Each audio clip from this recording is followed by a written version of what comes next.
और चलिए हेडलाइंस के बाद अब खबरें जानेंगे, जहां जम्मू कश्मीर से अनुच्छेद 370 हटाए जाने के खिलाफ दाखिल याचिकाओं पर सुप्रीम कोर्ट की संवैधानिक पीठ में सुनवाई शुरू हो चुकी है। मुख्य न्यायाधीश justice DY Chandrachud, justice Sanjay Kishan Kaul, justice Sanjiv Khanna, justice BR Gavai और जस्टिस सूर्यकांत की 5 जजों की संवैधानिक पीठ सुनवाई कर रही है।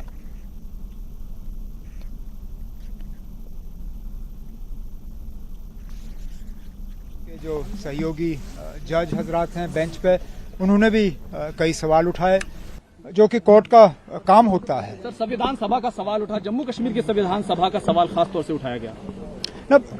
अगर ये सवाल नहीं उठेगा तो कौन सा सवाल उठेगा? ये जो सारा मामला संविधान को लेके है, ये सारा मामला आईन को लेके है, मुल्क के आईन को लेके, जम्मू कश्मीर के आईन को लेके, और जो इन दोनों आईन के दरमियान रिश्ता है या रिश्ता था, उस चीज को लेके तो सारे सवाल उठे। क्योंकि हम कहते हैं कि जो 5 अगस्त 2019 को हुआ वो मुल्क के आईन के खिलाफ और जम्मू कश्मीर के आईन के खिलाफ हुआ, और हम उम्मीद करते हैं कि ऑनरेबल सुप्रीम कोर्ट भी इस चीज को हमारे नजरिए से देखेगी, लेकिन उसके लिए हमें और मेहनत करनी होगी। सरकार की तरफ से, कश्मीरी पंडितों की तरफ से खास तौर से दलील दी गई कि सरकार के समर्थन में कहा गया कि दोनों पार्लियामेंट से, दोनों ऐवानों से जो फैसला था उसको पास कराया गया है, जो संविधान में जो कुछ मौजूद था उस समय उसके हिसाब से फैसला लिया गया। अब हर किसी को अपनी राय रखने का हक है। कुछ लोग इसमें हुकूमत के साथ हैं, लेकिन अक्सर बेशतर लोग जम्मू कश्मीर के वो हुकूमत के साथ नहीं हैं, वो इस फैसले के साथ नहीं हैं। हम इसकी पॉलिटिक्स को आर्ग्यू नहीं कर रहे हैं। बदकिस्मती की बात यह है कि जो ज्यादातर लोग हुकूमत के साथ खड़े हो जाते हैं इस मामले पे, वो पॉलिटिक्स पे आ जाते हैं। हम संविधान की बात कर रहे हैं, आईन की बात कर रहे हैं, कानून की बात कर रहे हैं। हम कह रहे हैं कि वहां पे सियासत छोड़िए, पॉलिटिकली इसको आप हर अंदाज से जो है इसको बेचा जा सकता है, लेकिन जहां तक संविधान की बात है, हम कहते हैं इसमें आईन की खिलाफ वर्जी हुई है, ये आईन के खिलाफ सारा मामला हुआ है। सरकार का हलफनामा भी आया जिसमें कहा गया कि हालात बदल गए, बहुत सारे टूरिस्ट आए, लोगों को उनके हक मिले, तमाम बातें हुई। कौन सा हक मिला ना? कौन सा हक मिला हमें? मुझे बताइए ना, कौन सा हक मिला? मैं आपको आज अभी रीट्वीट के जरिए आपको सारे आंकड़े दे दूंगा, जिसमें कि एक पत्रकार जम्मू कश्मीर के, उन्होंने बिल्कुल साफ तौर ये साबित किया है कि ये सारा जो इन्होंने डेवलपमेंट की बात छेड़ी है और सारा कुछ जो ये कह रहे हैं 2019 के बाद बदला, ये सारा गलत है, झूठ है। जम्मू कश्मीर में कुछ खास नहीं बदला। और जहां तक आप इन्फिल्ट्रेशन की बात करते हो, अगर वाकई ये बात सही है तो असेंबली इलेक्शन क्यों नहीं करा रहे हो? आप क्यों नहीं करा रहे हो? कहीं ना कहीं तो फिर मामले में गड़बड़ है। सर, बीजेपी ये कह रही है कि अब जो हो रहा है वो सब वो लोग गए हैं जिन्होंने आज तक सैकड़ों साल जम्मू कश्मीर को लूटा है, और अब उनकी लूट की दुकानें बंद हो गई थी, इसलिए उनकी दुकानें दोबारा चालू कराने के लिए पॉलिटिकल सवाल खड़ा करने की कोशिश। पॉलिटिकल सवाल, बीजेपी का काम है पॉलिटिक्स करना। पॉलिटिकल जवाब हम उनको देंगे अगर वो मैदान में उतरने की हिम्मत करें। बुजदिलों की तरह वो असेंबली के ये इलेक्शन कमीशन के पीछे क्यों छुपे हुए हैं? ये बड़ा आसान है बीजेपी वालों को। सुने ना, मुझे बात खत्म करने दीजिए। बीजेपी वाले आप लोगों को अपने दफ्तर में बुला के बड़े बड़े बयान देते हैं, हमारे ऊपर बड़े इल्जाम लगाते हैं, बड़े आरोप लगाते हैं, लेकिन लोगों का सामना करने के लिए वो तैयार नहीं है। ये बुजदिली है ना। आप सामने आइए, मैदान में हमारा मुकाबला करिए, हम देखते हैं कौन कहां पे खड़ा है। जम्मू कश्मीर के अवाम को लेकर कितना बड़ा सवाल अब सुप्रीम कोर्ट के सामने है? शायद आजादी के बाद से लेके आज तक सबसे बड़ा सवाल। इतना बड़ा सवाल जम्मू कश्मीर को लेके शायद ही सुप्रीम कोर्ट के सामने आजादी के बाद आया होगा, और तभी तो मैं यहाँ जिंदगी में पहली बार सुप्रीम कोर्ट आया हूँ। इससे पहले भी जम्मू कश्मीर को लेके केस आए हैं, लेकिन मैं कम से कम मैंने अपनी जिम्मेदारी नहीं समझी कि मैं उस वक्त सुप्रीम कोर्ट आऊँ। आज खुद यहाँ अपने साथियों के साथ सुप्रीम कोर्ट आया हूँ। शायद इसी से आपको इशारा मिलेगा कि कितना बड़ा मामला है ये जम्मू कश्मीर के लिए। बीजेपी के लोग कह रहे हैं कि कुछ भी कर लें, अब 370 गई हुई बात हो गई, अब वापस नहीं आएगा, इस बात को मान लेना चाहिए। सुप्रीम कोर्ट तक मामला है ना। अब जब हम यहाँ पे ये दावा नहीं कर रहे हैं कि हमें पता है कि सुप्रीम कोर्ट के जज क्या फैसला करेंगे, बीजेपी वाले ये दावा कैसे कर सकते हैं? ये तो इंसल्ट है जुडिशरी का। This is tantamount to almost as good as contempt of court. This should be taken a very serious note of. The Honorable Chief Justice and his brother judges are on the bench listening to this matter. How can the BJP pronounce judgment before the Honorable Supreme Court has pronounced judgment? This is contempt of court. This is highly unacceptable and objectionable from a responsible political party like the BJP that runs this country today. They should give the Supreme Court the chance to hear both sides. Let the Supreme Court give its judgment. जो Supreme Court का judgment होगा उसको कौन इनकार कर सकता है? PDP सदर महबूबा मुफ्ती ने कहा अब सिर्फ जम्मू कश्मीर का सवाल नहीं है, मणिपुर से लेकर दूसरी रियासतों में तमाम चीजें हो रही हैं, अब देश को बचाने का सवाल है, इस तरह की बात कर रही है। क्या ये जम्मू कश्मीर का सवाल नहीं है? मैं जम्मू कश्मीर की बात यहाँ करने आया हूँ। मणिपुर को लेके हम सब चिंतित हैं। जो परसों गुड़गांव में हुआ उसको लेके हम परेशान हैं। उस परेशानी का हमने इज़हार पार्लियामेंट के बाहर भी किया। मणिपुर की जहाँ तक बात हुई वो हमारे पार्टी के सदर जनाब फारूक अब्दुल्ला साहब ने बार बार मणिपुर का भी जिक्र किया है, लेकिन आज का मामला जो है वो जम्मू कश्मीर को लेके है। हाँ, इसका असर बाकी रियासतों पे भी पड़ सकता है। जिस तरह उन्होंने आईन को तोड़ मरोड़ के जम्मू कश्मीर का नक्शा बदल दिया, उसको तोड़ दिया, उसको यूनियन टेरिटरी का दर्जा दिया, कल को ये किसी भी रियासत के साथ कर सकती है। क्या कोई और रियासत इस चीज को तस्लीम करेगी? मिसाल के तौर पे अगर बीजेपी लगातार वेस्ट बंगाल में हारती रही तो उनको कौन रोकेगा वेस्ट बंगाल में ये करने से? वो अपने आप को दोबारा कॉन्स्टिट्यूएंट असेंबली के इख्तियार दे के वेस्ट बंगाल को तोड़ के वहां यूनियन टेरिटरी बनाएंगे। तभी तो हम कहते हैं ना, ये ठीक है, ये मामला जम्मू कश्मीर का है, हमारे साथ जो हुआ सो हुआ, लेकिन बाकी मुल्क में किसी और रियासत के साथ ये नहीं होना चाहिए। उसलिए भी हम ये मुकदमा जो है लड़ रहे हैं। जिस वक्त धारा 370 इम्प्लीमेंट किया गया था तो जम्मू कश्मीर से लेकर और पूरे हिंदुस्तान में बीजेपी ने अपनी काफी पीठ थपथपाई थी। आपको लगता है कि वो राजनीतिक मुद्दा 370 के अंदर ढूंढने की कोशिश की गई थी? ये उनका पुराना मुद्दा था और मुझे उससे कोई एतराज नहीं है। हर पॉलिटिकल पार्टी को अपना हक होता। तो अनुच्छेद 370 को हटने के बाद चैलेंज करने वाली याचिकाओं पर सुप्रीम कोर्ट में सुनवाई शुरू हो गई है और उसी को लेकर उमर अब्दुल्ला ये तमाम बातचीत कर रहे थे, मीडिया कर्मियों के सवालों के जवाब दे रहे थे। बहरहाल आगे बढ़ते हैं खबरों में। और कश्मीरी पंडितों के संगठन ग्लोबल कश्मीरी पंडित डायस्पोरा की ओर से सुप्रीम कोर्ट में याचिका दाखिल की गई है। संगठन के रिप्रेजेंटेटिव एसके भट्ट ने न्यूज 18 से बात करते हुए कहा कि हम सरकार के समर्थन में हैं। आर्टिकल 370 से कुछ लोगों को फायदा हो रहा था, ये हमारे लिए था, लेकिन हमारा तो सब कुछ छिन गया। लोकसभा राज्यसभा दोनों सदनों में 370 को हटाने का फैसला हुआ था, वो आपको मानना चाहिए अगर संविधान को मानते हैं। आर्टिकल 370 के खात्मे की प्रक्रिया क्या संवैधानिक थी या संवैधानिक नहीं थी, इस मुद्दे पर सुनवाई कर रहा है। 22 से ज्यादा याचिकाएं सुप्रीम कोर्ट में हैं और इन याचिकाओं में इंटरवीन याचिका भी दाखिल की गई है। वो याचिका दाखिल की गई है कश्मीरी पंडितों की तरफ से। कश्मीरी पंडितों का ग्रुप है ग्लोबल कश्मीरी पंडित डायस्पोरा, उसके रिप्रेजेंटेटिव हमारे साथ एसके भट्ट साहब मौजूद हैं। भट्ट साहब, आप लोग सुप्रीम कोर्ट पहुंचे हैं, याचिका भी दाखिल की, आखिर क्या कहना चाहते हैं सुप्रीम कोर्ट से? देखिए, पहले तो मैं आपको बताऊं, ये एक ही जेकेपीडी नहीं, हमारी 4 जो है ऑर्गेनाइजेशंस जो है, कश्मीरी पंडित पन कश्मीर की तरफ से भी और एक इंडिविजुअल डॉक्टर मावा ने भी और 3-4 ये हम और ऑल इंडिया कश्मीरी समाज, ये कलेक्टिव एक हमारी कंसेंसस हुई है कि we should intervene in it and for the direction. क्यों हम चाहते हैं? क्योंकि देखिए, ये प्रोविजन 370 अगर आप बैक फ्लैश में जाएंगे, बैकग्राउंड में जाएंगे, ये एक प्रावधान कश्मीरी पंडित लैंडलॉर्ड्स को प्रोटेक्शन था। आज की डेट में वो 0 पे आ चुका है। अब मुझे बताइए, कश्मीरी पंडित कैसे इसको कहेगा कि भाई असंवैधानिक है? क्योंकि मैं तो एक agreed party because of this repercussion से हुआ ना, और ये किसके घर बढ़ता रहा 370? इसमें तो एक इंसुलेशन सेंटर से बार्गेनिंग टूल किसका बना? उन पॉलिटिशियनों का जो आज क्राई कर रहे हैं, जो पीए गुप्कार डिक्लेरेशन और स्वरूप में पता नहीं क्या क्या बला बला, आप तो वो I dash D dash I डेड इंडिया पता नहीं क्या क्या कर रहे हैं, ये वही लोग कर रहे हैं ताकि एक असरता समाज की बनी रहे और एक जिसे कहते हैं ना, एक डिस्टर्बेंस ऑफ इंडिया का एक स्टेट। कश्मीर मैंने कहा एक टेस्ट ग्राउंड है फॉर एनी सेकुलरिज्म को टेस्ट करने के लिए। वो वहां फेल हो चुके हैं, जिसे कहते हैं ना लिवर फेल हो चुका है। वहां कश्मीर में स्टेट का लिवर फेल हो चुका है, जो कि आपको देख रहे हैं, उसका इंपैक्ट पूरे हिंदुस्तान में पड़ रहा है। आज देखिए नूह में क्या हो रहा है, हमने तो ये पहले ही कहा था। अगर आप हमारे एक सवाल ये है कि तमाम जो राजनीतिक पार्टियां हैं या तमाम जो लोग हैं, ज्यादातर याचिकाएं इस पूरी प्रक्रिया के खिलाफ संवैधानिक तौर पर चैलेंज करने के लिए सुप्रीम कोर्ट आई है, जो कुछ प्रक्रिया अपनाई गई हटाने के लिए। देखिए, देयर आर 2 वेज, लेजिस्लेटिवली एंड लेजिस्लेटिवली। लेजिस्लेटिवली ये 2 हाउस ने पास किया, पूरे बहुमत से पास किया, राष्ट्रपति की कंसर्न। इससे बड़ा क्या पाकिस्तान में जाके इसको रखते हम? या कहीं रखते। आप तो या तो मानिए या तो ना मानिए। आप एक किसी अभी जैसे कहते हैं आप हमें पार्लियामेंट भी चाहिए, आपको पॉलिटिकल वो प्रोटेक्शन भी चाहिए, आपको रिजर्वेशन।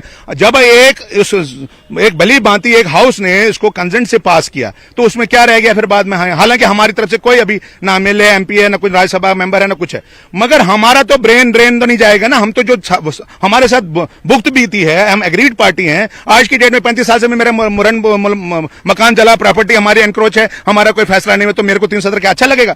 ये 370 की वजूहत से तो मैं घर से बाहर हूं। मैं चाहता हूं कि गवर्नमेंट अब इस बार छक्का लगाए इसमें, और हमारा पहले मुद्दा इन सब चीज से हटा के एक पॉलिटिकली डिस्पेंसेशन के तहत एक ऑल पार्टी बुला के हमारी कश्मीरी पंडित के साथ बैठ के आमने सामने इसका फैसला करें। 370 ये टेक्निकल चीजों में, ये टेम्पररी था, ये तो हटना ही था, आज नहीं कल हटता। आप टेम्पररी को कब तक जामा पहनाएंगे? 70 साल एक टेम्पररी अरेंजमेंट को आप तो हर आर्टिकल पे आप एग्री करेंगे। तो आप सीधे तौर पर सरकार ने जो के साथ रहेंगे। हम हर जो डिस्पेंसेशन जो सेंटर में रहा है सक्सेसिव वक्तन वक्तन, हम कभी एंटी नेशनल्स नहीं हुए हैं, ना हमने कोई मुद्दे की राजनीति को सेकी है। ये हमारे कंसर्न है क्योंकि हम एग्री पार्टी हैं, इसके ऑफशूट्स हम हैं जो सफर कर रहा है। आज मुझे बताइए, जो वहां गए उनके बैंक बैलेंस देखिए, आप उनकी प्रॉपर्टी देखिए, उनकी वो क्या उनकी हैसियत है। हम तो सुप्रीम कोर्ट एक पर्चा एप्लीकेशन 10 रुपए की नहीं भर सकते, मगर आप लोग मीडिया के सपोर्ट से हम ये कर पा रहे हैं कि we are the objections of it. Whatever has been done through properly duly constitutionally it is acceptable to all Kashmiri Pandits and all Indians throughout। JKPD हमारी ग्लोबल एक डायस्पोरा है, उसके मैं रिप्रेजेंटेटिव के तौर पे भी, और ऑल इंडिया कश्मीर समाज उसके रिप्रेजेंटेटिव के तौर पे भी, कश्मीरी पंडित ऑर्गेनाइजेशन अलायंस के तौर पर भी, और कश्मीरी विस्थापित संघर्ष समिति की तरफ से ISK बट डिस्ट्रिक्ट पुलवामा मुरन ये कहता है कि whatever government has done it is amicably done and with the proper procedure, codal procedure which they have taken the routes, and हम इसके साथ सहमत में हैं। इसमें कोई इसमें लोपापोती नहीं होनी चाहिए, ना ही वापस आना चाहिए। अगर वापस आएगा तो सब कुछ आएगा। P53 दे दीजिए मुझे, मैं लैंडलॉर्ड था, मेरी सारी लैंड की रिकॉर्ड दे दीजिए, मुझे वापस कर दीजिए। 75 लाख रुपए मैं आज देता हूं, कश्मीर को छोड़ दो 75 लाख वापस जो ब्रिटिश से लिया गया था। Will they do that? ये दो सेलेक्टिव अपने विम्स एंड फैंसी पे नहीं चलता है। आपको कोई चीज मानना है, कोई चीज नहीं मानना है। जो हो गया उस पर आप फिर गड़े मुर्दे उठाएंगे तो बहुत चीजें उठेंगी। There will be a lot of skeletons जो है इस कपबोर्ड में निकलेंगे। फिर ये सब का आपका रिकॉर्ड पता है। मैं अपनी बात नहीं कर रहा हूं, मैं एज ए मेरिट्स पे बात कर रहा हूं, और ऑन मेरिट्स पे आप देखते हुए इन चीजों का देख लीजिए, you will come to know and court should also take cognizance of it. बहुत बहुत शुक्रिया। तो देखिए, साफ तौर पर जो कश्मीरी पंडित हैं वो ये चाहते हैं कि सुप्रीम कोर्ट जब भी कोई फैसला ले तो जो तमाम जो चीजें हुई हैं, जो तमाम कुछ उनको जिस तरीके से विस्थापन हुआ, जिस तरीके से उनके पास प्रॉपर्टी नहीं है, उन तमाम चीजों को तमाम चीजें ध्यान में रखे, और साफ तौर पर कश्मीरी पंडितों की जो याचिकाएं इंटरवेंशन के तौर पर पहुंची हैं वो सरकार के समर्थन में पहुंची हैं। कैमरामैन विपिन के साथ खुर्रम शहजाद, न्यूज़ 18 दिल्ली। खबरें जारी रहेंगी, लेकिन वक्त एक छोटे से ब्रेक का।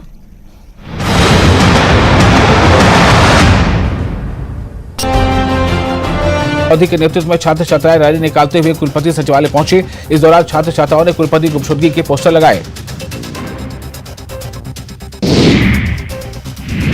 हिमाचल कांग्रेस कोषाध्यक्ष डॉक्टर राजेश शर्मा को कांग्रेस हाईकमान ने बड़ी जिम्मेदारी सौंपी है। डॉक्टर राजेश शर्मा को मध्य प्रदेश विधानसभा चुनाव के लिए कांग्रेस ने विदिशा लोकसभा निर्वाचन क्षेत्र का ऑब्जर्वर नियुक्त किया है। कांग्रेस के विधायक अजय सोलंकी ने बताया कि नाहन शहर की सीवरेज समस्या के समाधान को लेकर वो लंबे समय से प्रयासरत थे। उन्होंने कहा कि मुख्यमंत्री द्वारा नाहन शहर की बनने वाली सीवरेज योजना के लिए 144 करोड़ रुपए से अधिक की राशि स्वीकृत की गई है, जिसके लिए वो मुख्यमंत्री सुखविंदर सिंह सुक्खू का आभार व्यक्त करते हैं। हिमाचल प्रदेश में एक तरफ भारी बारिश से नुकसान हुआ है, सड़कें जगह जगह से टूटने के चलते सफर करना मुश्किल हो गया है। भारी मानसून से चंबा जिले के अंतर्गत आने वाले तीसा मंडल को 10.5 करोड़ का नुकसान उठाना पड़ा है। सोलन शहर के गंज बाजार स्थित पार्क और पार्क में बना शौचालय दयनीय स्थिति में है। पार्क अब खेल का मैदान और पार्क के अंदर बना शौचालय बीमारियों का घर बन गया है। नगर निगम को इस बारे में कई बार लिखित जानकारी दी गई, लेकिन अब तक कोई कार्रवाई नहीं की गई है। सोलन शहर के टैंक रोड पर आगे बढ़ते हैं ब्रेक के बाद। लश्कर के 2 आतंकवादी गिरफ्तार हुए हैं। भारी मात्रा में विस्फोटक और हथियार भी इनके पास से बरामद हुआ है। बारामुल्ला के आजादगंज में चेकिंग अभियान के दौरान इन्हें गिरफ्तार किया गया है। आगामी स्वतंत्रता दिवस के मद्देनजर ये अभियान चलाया गया। फैजल मजीद निवासी बारामुल्ला और नौरुल कामरान नगनी निवासी बारामुल्ला को गिरफ्तार किया गया है। इनके पास से भारी मात्रा में गोला बारूद भी बरामद हुआ है।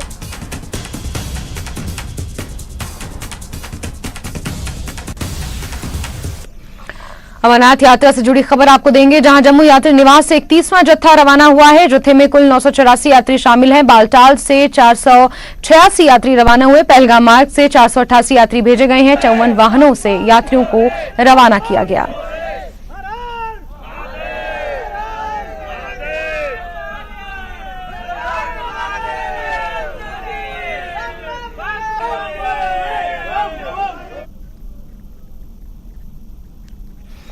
जम्मू कश्मीर के उपराज्यपाल मनोज सिन्हा ने आईआईटी जम्मू का दौरा किया। उन्होंने आईआईटी में नए बैच के छात्रों के लिए फाउंडेशन प्रोग्राम के उद्घाटन समारोह में भाग लिया।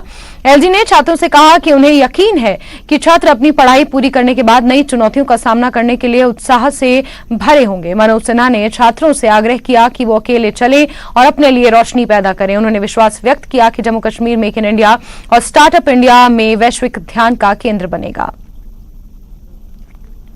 Invest management, eco-friendly technologies which are the need of the day in enabling India to become a net zero carbon producer by 2070.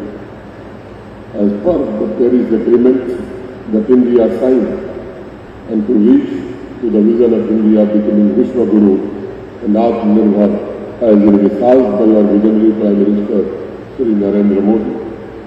We are a country of 1.4 billion people and our challenges are unique. India has come a long way to become the 5th largest economy, and by 2027 we will be 3rd largest economy and have achieved unprecedented growth in many developmental parameters in the last 10 years. India's future hinges on its ability to innovate and produce technology that can address our unique challenges and cater to our diverse population. As engineers, you are the architects of the future. IIT Jammu के निदेशक मनोज सिन्हा ग्वार ने कहा कि इस साल IIT Jammu में प्रवेश पाने वाले 257 छात्रों के नए बैच को नई शिक्षा नीति के तहत नए पाठ्यक्रमों में प्रवेश पाने का अतिरिक्त लाभ मिलेगा। उन्होंने कहा कि हालांकि आईआईटी जम्मू में बुनियादी ढांचा अच्छा है, लेकिन इसमें अभी भी सुधार की गुंजाइश है। डायरेक्टर आईआईटी मनोज सिंह गौड़ हमारे साथ मौजूद हैं। सर, आज जो कोर्सेस क्योंकि न्यू एजुकेशन पॉलिसीज के तहत भी कोशिश ये है कि जो अब बच्चे एडमिशन ले रहे हैं उनको ज़्यादा एक्सपोजर दिया जाए।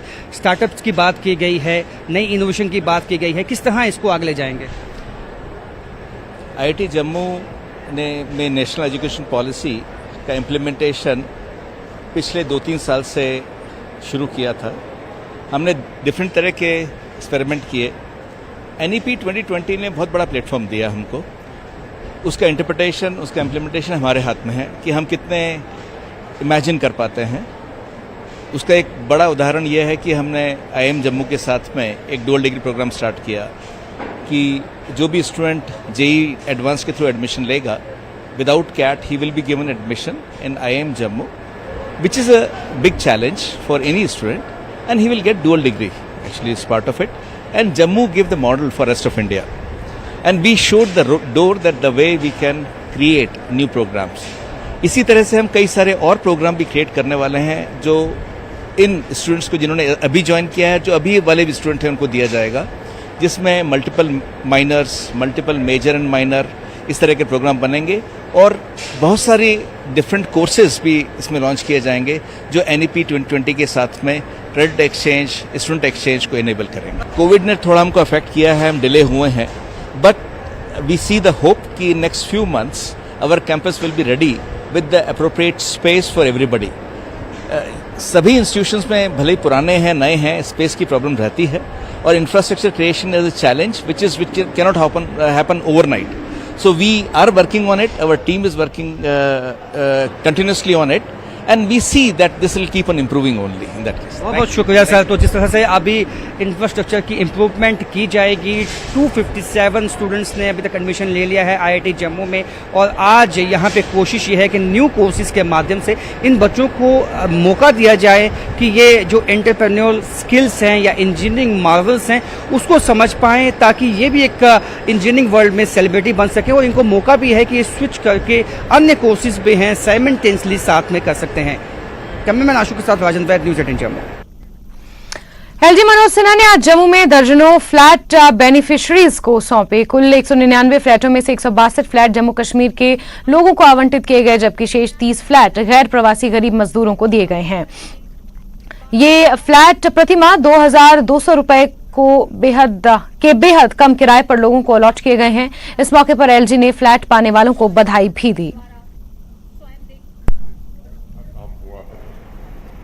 खासतौर से कोरोना महामारी के दौरान पूरे देश में बड़े स्तर पर कामगारों, खासकर शहरी गरीबों का पलायन देखने को मिला था और इस तरह के आवासीय परिसरों के निर्माण से मुझे लगता है कि ऐसे लोगों के जीवन में बड़ा बदलाव आएगा।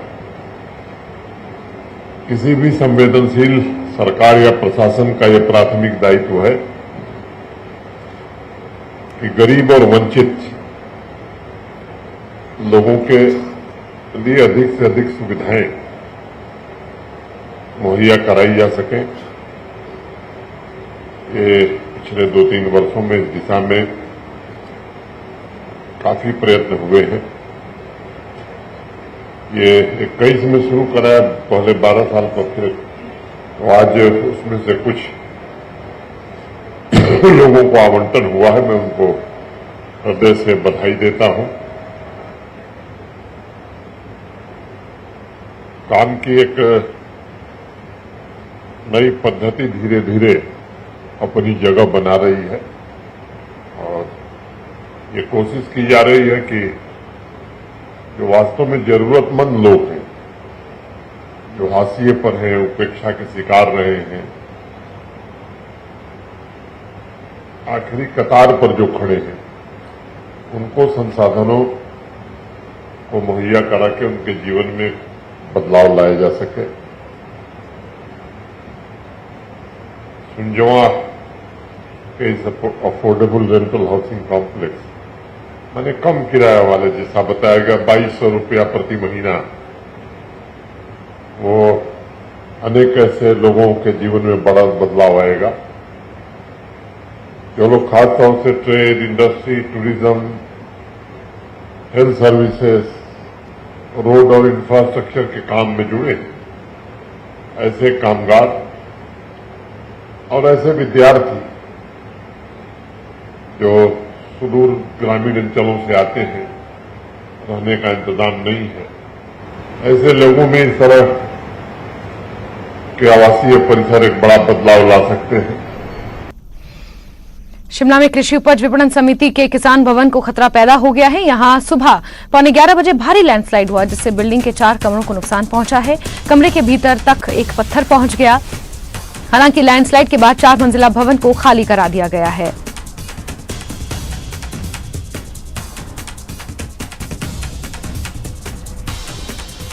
तस्वीरें आप देख रहे हैं, ये विपणन भवन की तस्वीरें हैं जहां बिल्डिंग को खाली करा दिया गया है। यहां भवन के अंदर तक पत्थर आ गिरे और आसपास के भवनों को भी यहां पर खाली करा दिया गया है। लैंडस्लाइड का खतरा अभी भी बना हुआ है।